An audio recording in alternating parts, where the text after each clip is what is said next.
Di tengah bencana, rombongan calon haji asal Kabupaten Tanah Datar berangkat menuju asrama haji di Kota Padang.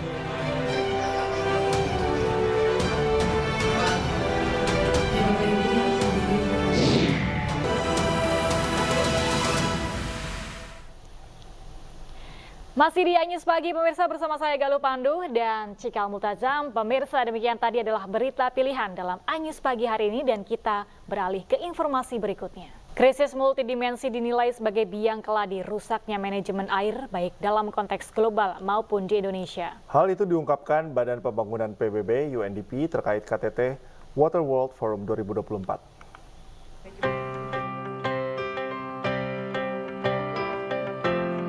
World Water Forum pekan ini menjadi ajang internasional terbesar tahun 2024 yang sudah digelar 10 kali sejak 1997. Acara ini akan dihadiri 30 negara termasuk Singapura, Arab Saudi, dan Palestina. Dalam perbincangan dengan iNews, penasihat senior Badan Pembangunan PBB Anshe Sopakua menilai persoalan air yang tidak terintegrasi semakin rumit karena melibatkan banyak pemangku kepentingan hingga menimbulkan banyak persoalan. I gave some information about water, energy, food taxes. Yeah, so that this is something that already in RPJPN, and UNDP is now working with Bappenas to make sense of what it means for Indonesia. And it's a global framework, but we want to adopt to Indonesia, and we want to see how to contextualize in Indonesia in the decentralized system, in the vision of Indonesia to be industrialized nation. You know, all of these need to be. This is work in progress, but I think we are working towards that. Saat ditanyakan kondisi global krisis air saat ini, Anshe menilai krisis multidimensi menjadi hal yang patut disalahkan, mulai dari bencana iklim, peperangan yang ikut merusak sumber-sumber daya air, atau pada pengelolaan perusahaan air minum seperti PDAM di Indonesia. There is physical or technical issue, there is management issue, and then there is issue with communities, right? So if you ask me what is the biggest gap, it's hard to answer because it has to be site specific, right? There are locations that there is no water, yeah, so that is the biggest gap, right? In Indonesia, places like NTT, there are very few precipitation per year, so rainwater is pretty scarce, so yeah, so there is no physical water, right? Now, there are places where there are a lot of water, yearly precipitation is high, however, management is not good, right? Management is not good, meaning, for example, in water utilization company, that is PDAM. Anshe seterusnya menambahkan peran masyarakat, terutama kaum perempuan yang kurang diberdayakan dalam manajemen pengelolaan air, padahal mayoritas kaum perempuan bertanggung jawab dalam pengadaan air bersih di rumah tangga.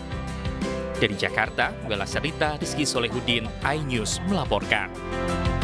Pemirsa, salah satu bank swasta Indonesia meluncurkan produk kartu kredit bertemakan klub sepak bola Liga Inggris. Peluncuran produk itu menjadi salah satu strategi dalam memperluas pangsa pasar di kalangan penggemar sepak bola di Indonesia.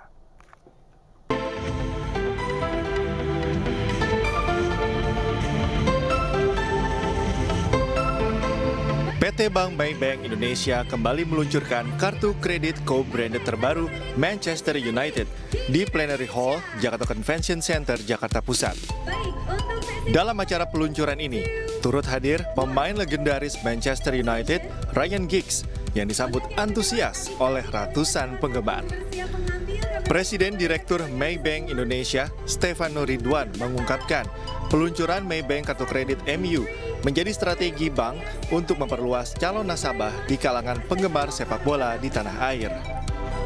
Dan Indonesia merupakan negara keempat diluncurkannya Maybank kartu kredit Manchester United setelah sebelumnya diperkenalkan di Malaysia tahun 2011, Singapura tahun 2012, dan Filipina tahun 2014.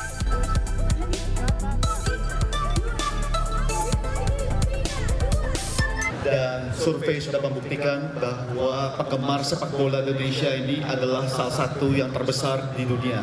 Dan tentunya buat Maybank Indonesia, ya ini besar sekali, harapan kami bisa terus memperluas customer base kami, terutama untuk penggemar sepak bola di Indonesia.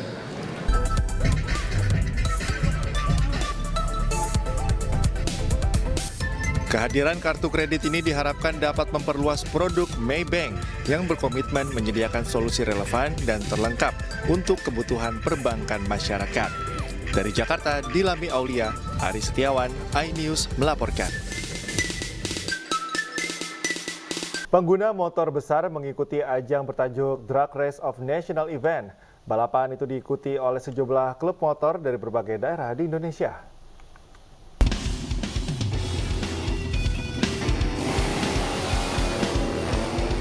Satu persatu pembalap motor besar beradu kecepatan di lintasan dalam balapan bertajuk Drag Race of National Event di Tangerang, Banten.